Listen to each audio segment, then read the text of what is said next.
Hello everyone, and welcome to another exciting episode of Bulbacast. Today, we've got a real treat for you as we are debuting our new episode format, the Bulbacast Game Show.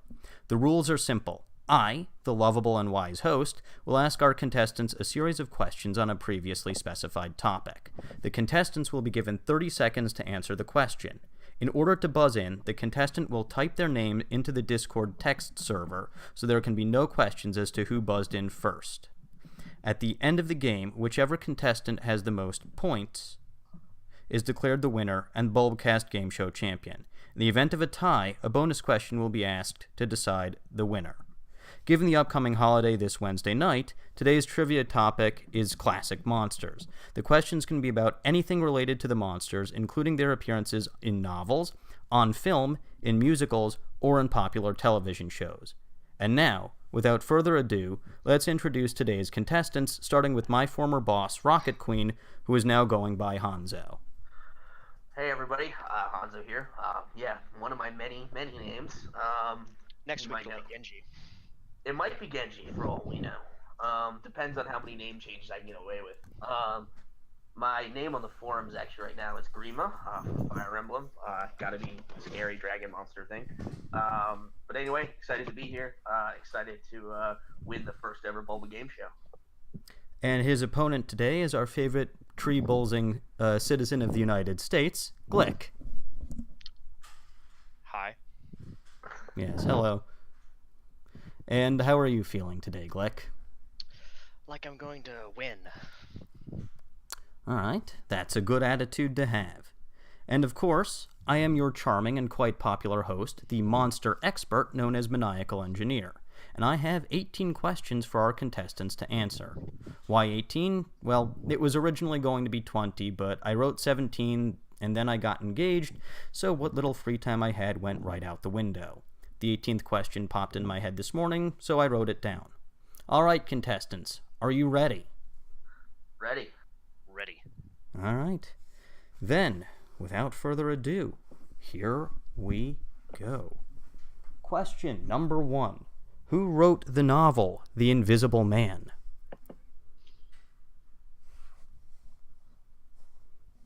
"30 seconds, guys. Clearly neither of us knows the answer. Are we talking about the horror book Invisible Man or the social commentary Invisible Man? The Invisible Man, not Invisible Man. Womp womp. This is going great. This is I gonna be can a picture- tell. I think you should just move on to the next question and mark this down as 0. This might be a picture stool. Oh, perfect. Yep, that's that. Alright, so I guess we're moving on to question number 2. Which of the following classic movie monsters did Abbott and Costello not meet? A. Count Dracula.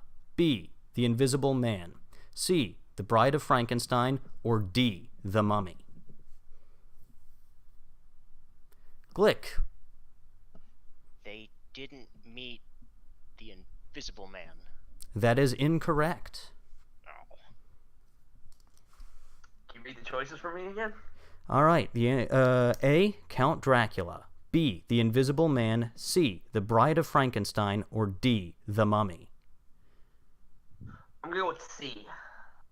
Technically, it didn't buzz in, but I'll give you that. Yeah. That is correct. Woo. Really? They met the Invisible Man both in Abbott and Costello Meet Frankenstein and in the very own standalone movie Abbott and Costello Meet the Invisible Man. They met Dracula, the Wolfman, and Frankenstein's monster in Abbott and Costello Meet Frankenstein, and they met the Mummy in Abbott and Costello Meet the Mummy. Alright, on to our next question. Question number 3. What actor portrayed the Frankenstein monster, the Mummy, the Wolfman, and Count Dracula on film?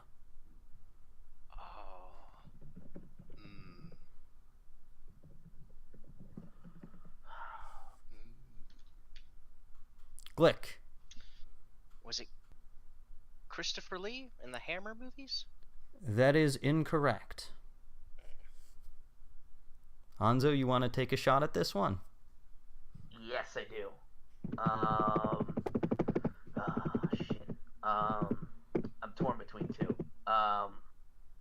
Bela Lugosi. That is incorrect. So it would have been Karloff then. That is also incorrect. It is Well, Lon, those were the- Lon those were Chaney two Jr.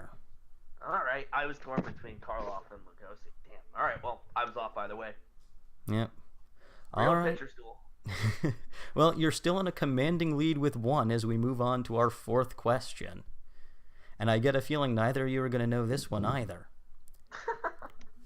In the Doctor Who episode, Mummy on the Orient Express, how did the Doctor defeat the Mummy? Considering I've never watched a single episode of this show, I'm out. I told you, could be about anything related to these monsters, including their appearances in popular TV shows. Okay. Well, if it's based off Murder on the Orient Express, I guess he catches him by... I don't know. I don't know how you would fit that movie into a mummy narrative. Somehow Doctor Who managed to do it. I'm gonna go with aggressively drinks tea at him. That is incorrect. Worth a shot. Glick, any ideas? Does he freeze him That is also incorrect. The correct answer is he surrendered. Well, it turns out. Well, it turns out the mummy was actually a soldier frozen in, or that constantly was getting reanimated by some kind of alien technology, and so he was constantly in the mentality that he was fighting a war that had long since ended. So the Doctor basically just said, "I surrender," and the war is over. It worked somehow. All right, well, Matt, Hanzo is still in a commanding lead with 1 as we go to our 5th question. Which came first, Mechagodzilla or Mechanicong? Shit. I've never even heard of Mechanicong. I mean, it's a 50-50 guess, Glick? so go for it. Yeah, just Mechagodzilla. That's like the late 70s, I think. Mid-70s, but that is incorrect. Damn. So clearly I don't get to guess, right? Yeah, it's not really fair. Yeah, I really shouldn't let you guess on this one. No. He also guesses Mechagodzilla. Mechagodzilla made its debut in 1974. Mechanicong actually made its debut in an animated series in 1966. So, There you go. 8 years before Mechagodzilla was even a thing. I think I think its last appearance was also about 1969, so it wasn't exactly long lasting, whereas Mechagodzilla, I think, was still appearing in movies as of this very year. So Yeah, again, Good version, because there's like 3. well, right, but Yeah. I mean, at this point, it's very clear which one of those was longer lasting. There you go. All right, well, moving on to question 6. In Dean Koontz's Frankenstein series, what name does the original Frankenstein monster give himself? Oh, shit. Gotta think. Dean Koontz. Yes. He wrote a 5-book series about the Frankenstein monster. Well, I take it it's not the same one as the original Frankenstein novel. It's sort of a continuation in the modern era. Sort of.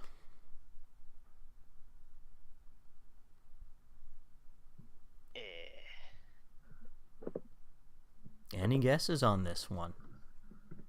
I totally got it. All right, We're gonna Hanzo. go- We're gonna go with Joe. That is incorrect. Shoot or shoot. Remember that. Well, in the original novel, the monster is named Adam. So, trying to modernize the name Adam, Adrian? That is also incorrect. The answer is Deucalion, and I'm not entirely sure why.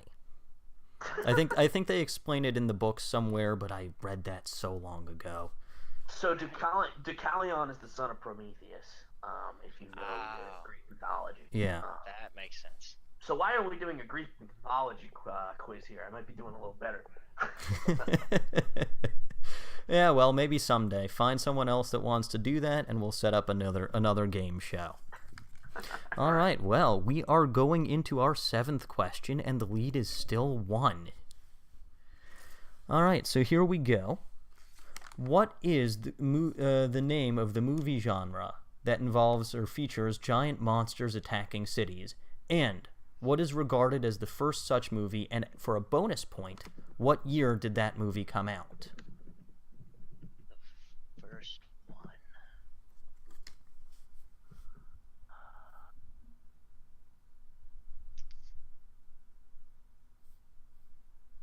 This is going swimmingly. Yes. Oops. Glick. I buzzed in the other chat. Oops, that's your fault. Enjoy your free point. They're called kaiju films. Mm-hmm. I'm just gonna say Godzilla was the first one. That was 1968? So you got Kaiju and you got Godzilla, but the first Godzilla movie was 1954. So I will give you a point, but you do not get the bonus point. Phew. Well, we're all tied up 1-1 as we go into our 8th question. The Muppet Count Von Count has displayed which vampiric characteristics over the years at least once? Name 3. Let me clarify that a bit. Name 3 vampiric characteristics that the Muppet Count Von Count has displayed at least once in his appearances on Sesame Street. Glick. Alright, I know he's turned into a bat at least once. I'm guessing he also has an aversion to garlic and avoids sunlight. Incorrect.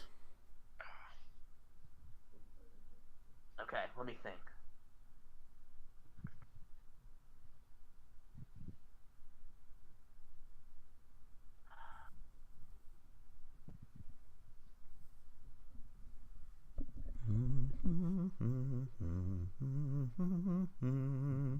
Has Shockingly- he ever sparkled? No, he has Shockingly, not. I was not gonna guess that one. All right, so I'm gonna guess turned into a bat.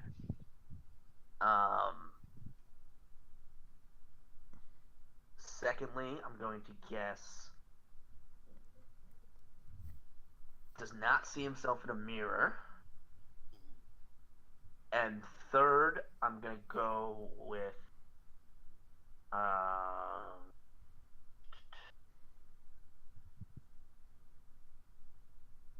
lives in a castle. Lives in a castle is not a vampiric characteristic, so no. The answers that I have are he has displayed hypnotic powers, his reflection does not show up in a mirror, arithmomania, so the whole shtick where he counts is based off of vampiric legends that that vampires always have to count poppy seeds or grains of rice. That one was fairly obvious. Fangs is another one that neither of you guessed. Electrokinesis. I have fangs. Electro. Yeah, I didn't even think that counted. I'm trying to keep this somewhat simple. Clearly, we're both failing anyway. Yeah, well, electrokinesis. So, according to some legends, vampires have control over either electricity or fire. Every time the Count finishes his counting, he summons a bolt of lightning. And there is some debate as to whether or not Count Von Count is immortal. I mean, he's been around for 50 years at this point. And hasn't aged a bit. There you go. So yeah, the hypnotic powers and the no reflection in a mirror. I think the reflection in the mirror bit has been retconned over the years, but in one of his very, very early appearances, they actually make a very distinct point that his reflection doesn't show up in a mirror. And his hypnotic power showed up in his very, very first appearance and disappeared rather quickly when they decided that having an actual sinister vampire on a kids show was not a good idea. Did Did you say turned into a bat? Because I'm pretty sure he's turned into a bat. I don't think I've ever seen him turn into a bat, and I know he can't fly. In one of the more recent skits involving him where he's supposed to be winning the Nobel Prize in counting, he gets flown in by his bats, but he himself does not actually fly or turn into a bat. Wait, so he won a Nobel Prize? In counting. There you go. All right. Good job, Count. Except I think he was slightly too late and it went off to a calculator instead. So yes, we are still tied at 1-1, and the next question is question number 9, so halfway done with questions. Question number 9. What was the first horror film ever made, and what year did it come out? Oh.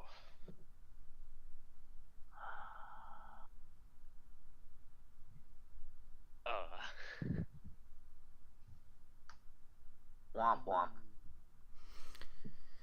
General horror movie trivia. Glick. I'm just gonna guess Nosferatu. That's what, 1932? Incorrect. That is not the right movie, and I'm not entirely sure if that was the right year either.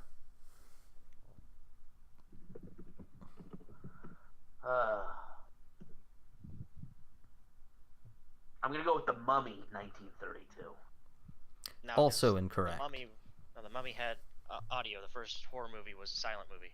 That's correct. The first horror movie, and we've heard Saf not be able to pronounce some English words here. Now we're going to get a chance to hear me mispronounce some French words.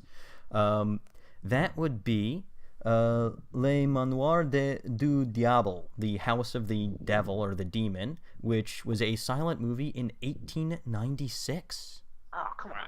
Foreign films don't count. They do. Except that they're Japanese, because I might know them. I was going to say we've already covered the kaiju know. movies, so Yep. your statement there is Hey, I corrected myself. yeah, well, so in any case, like I said, you got to hear me butcher a little bit of French, so yeah. All right, moving right along. I wonder if either of you will get this one. It's question number 10. In the Harry Potter novels, what is the name of the werewolf that allies with Lord Voldemort and deliberately stands near children just before a full moon? Oop, Fenrir Greyback. that is correct. Another point for Hanzo. Yes, that one was. I wasn't even gonna need you to finish the question. As soon as you said allied with Voldemort. Yeah, I noticed you buzzed in, but I was going to finish the question anyway. All right, so a commanding lead 2-1 for Hanzo going into the 11th question. Question number 11. At the very end of The Creature Walks Among Us, what is the fate of the creature from the Black Lagoon?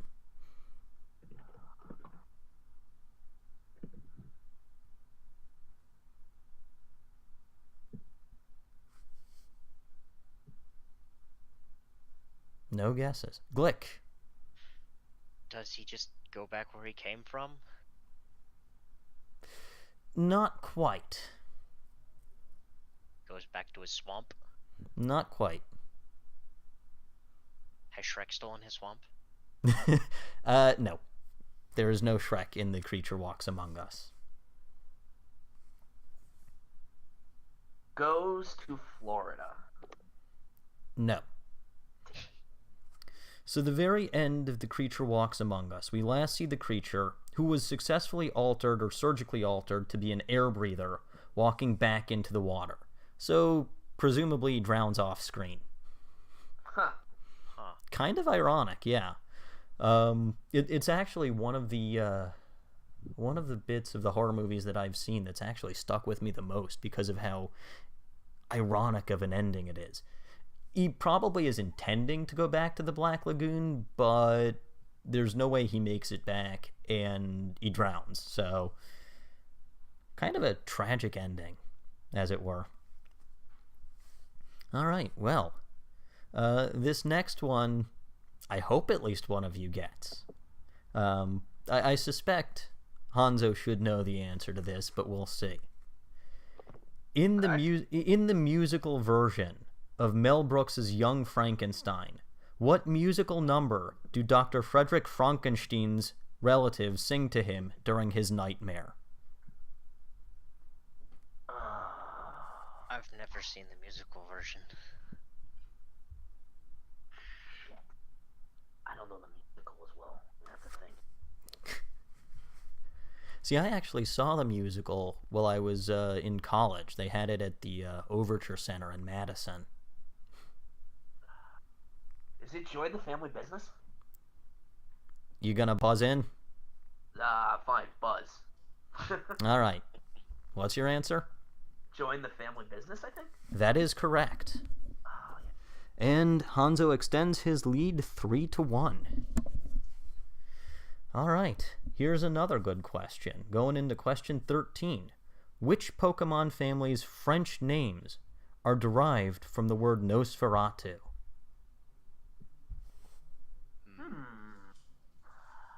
Bonus points if you can actually give me the names. Yeah, I don't think that's happening. All right. I'm going to take a shot in the dark here. Hanzo. Is it Zubat? That is correct, the Zubat family. I'm not even going to attempt to guess the whatchamacallit. The names? Yeah. Glick, any guesses for you?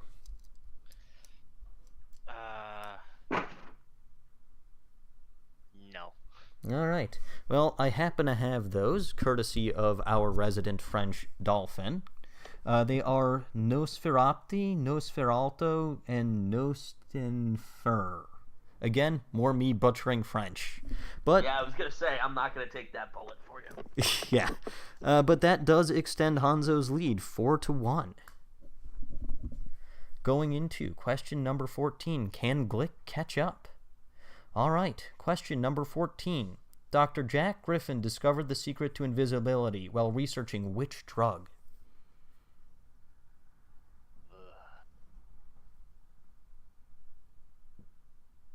Glick. Opium? That is incorrect.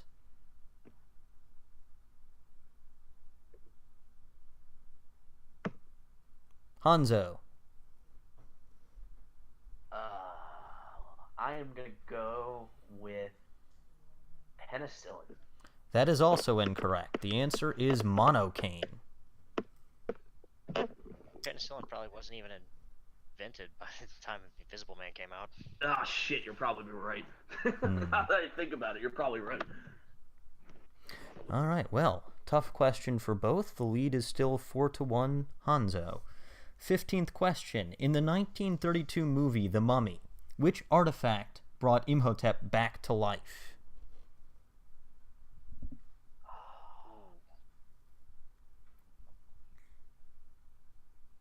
Crap. I know. Glick. Was it an amulet? That is incorrect. I'm going to go. Buzz in. Hanzo? I'm going to go with the same thing that it does in the movies I remember. The ones from the Brendan Fraser ones. And just go with the Book of the Dead.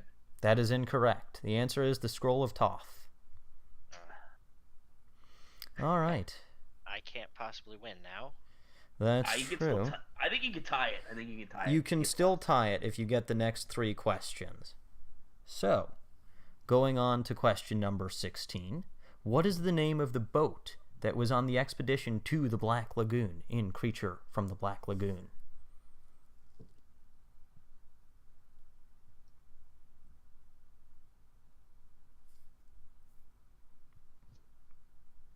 Any guesses?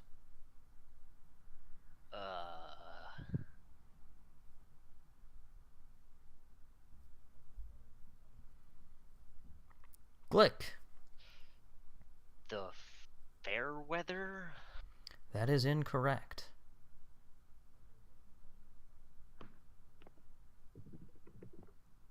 Hanzo. In a bit of irony, they named the boat Boat. No. That's the boat that's named Bodie McBoatface. There you go. It's Bodie McBoatface's distant ancestor. That is incorrect. The boat was called the Rita. All right. Now Glick cannot possibly win, but we're going to go through the last 2 questions just because I bothered to write them. So, Question number 17. In the Wolfman movies, what animal's fur was used for part of the Wolfman's makeup?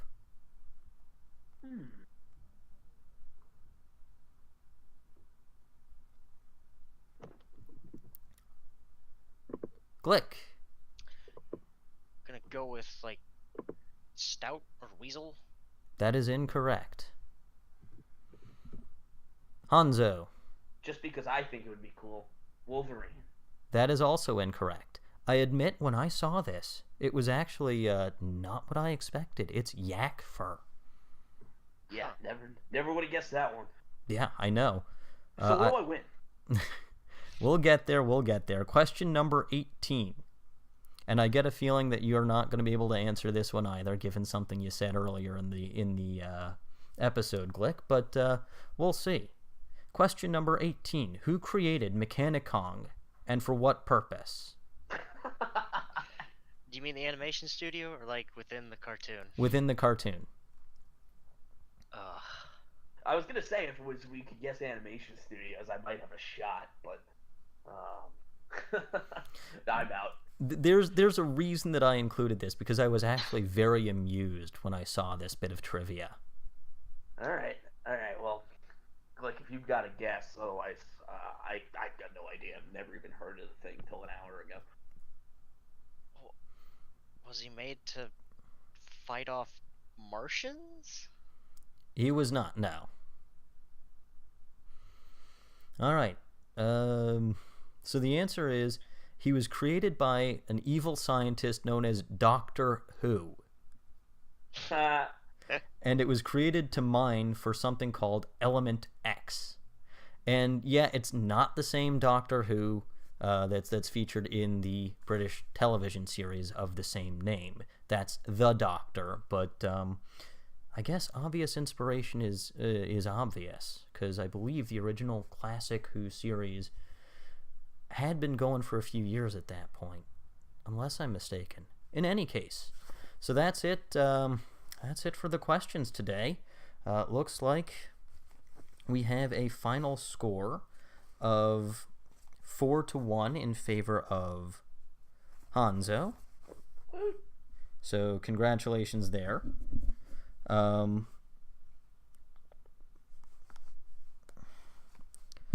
means, Hanzo, congratulations, you are now the very first Bulbacast Game Show champion. Just a warning, though, it seems like Red will shortly be arriving to dethrone you. So, good luck with that. All right. Now, before we conclude this episode of the Bulbacast, I'd like to make two brief remarks, one of which is going to be very personal in nature. I have made no secret of the fact that I am an Orthodox Jew. I am very proud of my heritage, and I am very proud of my beliefs. While most people are also aware that I'm currently living in the greater Chicago area, not many people know that I was born at the Magee Women's Hospital in Pittsburgh, Pennsylvania. My parents lived in Squirrel Hill while my dad completed his PhD at the University of Pittsburgh, and I very nearly attended Pitt for my undergrad degree. We still have many friends in Squirrel Hill. Yesterday, during Sabbath prayer services, an armed madman shot up the Tree of Life Synagogue in Squirrel Hill, killing many of my Jewish brothers and sisters and injuring more. To the Squirrel Hill Jewish community, my thoughts and prayers are with you as you mourn this tragic loss. To the Jewish community as a whole, we really need to put aside our differences and stand together as a united front to combat anti-Semitism. Hatred in any form, for the sake of hatred, is abhorrent, and any decent, upstanding human being should not only condemn it, but actively work to eradicate it from this planet. A tall task, but united, we can make a difference. Sorry, I did have to include that, as yesterday's events did hit rather close to home. On a much less serious note, my overlay has finally been completed. I'm still learning some of the technical aspects of the various layers, but once I've practiced a bit with the overlay in my 2DS feed, I will officially begin recording my first ever Let's Play for Pokemon Platinum. If y'all have been listening to the previous episodes of Bulbacast, you've heard me raving about how great Platinum is before, and I am very much looking forward to starting up this project. Of course, this also means that I should be returning to Twitch, as well to continue my live stream of Pokemon Heart Gold. So with that, stay tuned for more new and exciting content happening in the near future. Probably early 2019, though. I do have wedding plans to start, after all. Alright, this has been the Bulbacast Game Show, and we will see you all next time. Any last remarks from our contestants? I was robbed. It feels good to be the champ. I demand a rematch. I demand a recount. Well, I recounted, and the scores are exactly the same, 4-1. That didn't feel like a real recount to me. Feels like you should have taken it a little slower. Why do you want to recount anyway? You won. Details. All right, well, Glick, you may end up getting a rematch in a future version of the Bulbacast Game Show. I would like for our viewers and for the people who ultimately do see this on YouTube to give us suggestions with future game show topics and with suggestions for how I can improve on this this episode format. I do think it's nice to have something that's a little different from the standard question and answer format and panelist format that we've had for the past 14 episodes or so. So, it's a nice break, and, I think that we'll be doing many, many more of these in the future, especially since they don't require as many people to participate. So, it's very good if we only have 1 or 2 people, or if we need to work around only 2 or 3 people's schedules to make an episode of Bulbacast, as opposed to trying to get in, 4 or 5 panelists and a host. So, I like to think this was relatively successful for a pilot debut, but, maybe my questions were a little bit too hard. Maybe the topic needed to be a little bit more narrow-focused. Just whatever suggestions you viewers have, whatever suggestions the contestants have, although I'll take your suggestions off the air. I had some great suggestions, like only suggesting topics I'm good at. I figured that was going to be one of your suggestions. Also, I just have to say, this is literally still question and then answer with a panel. I'm just going to throw that out there. Sort of, yes, but you actually get points now. I like points. Points are good. Why don't we just introduce points into the regular format? Then we would just be around the horn, and we would be quickly unamusing. Well, and then because every time Hanzo opened his mouth in a standard question and answer format, I deduct him negative 100 points. I would try to set the land speed record. I'd be like, all right, how many points can I lose in one session? Anyway, so that's that. I think next time I should probably make the questions a little easier. But I was trying, I was trying to get questions from a variety of different topics, a variety of different source material. So I think I did a good job with that anyway. Yeah, I think you would have done better if you had like a couple of like actual like horror buffs in the cast. I think it would have worked a little better. It's not really my wheelhouse, and it seems like it's not the city for Glick as well. There Could have been be. more Godzilla questions. I probably would have taken it. Yeah, I think I could see that being the case, yeah. Yeah, but I want to thank you both for being here and for helping me with this debut. Thanks, and we will see you all next time. And I know it's my job now, so when you guys or whoever sees this on YouTube, please remember to like, comment, and subscribe. There you go. I gotta get used to saying that. Yeah, right. I won't be here all the time to say it. I can grab the clip of you saying that from one of the previous Bulbacast episodes and just tack it on at the end of every episode. Oh, that time I made it like really annoying. Yes, as I was trying to do my my exit, and you just popped in and said, "Don't forget to like, comment, and subscribe." There you go. Yeah, I'll just grab that and use that for the rest of eternity. There you go. All right, with that, I am going to stop the stream. So, goodbye, and of course, happy Halloween to everybody.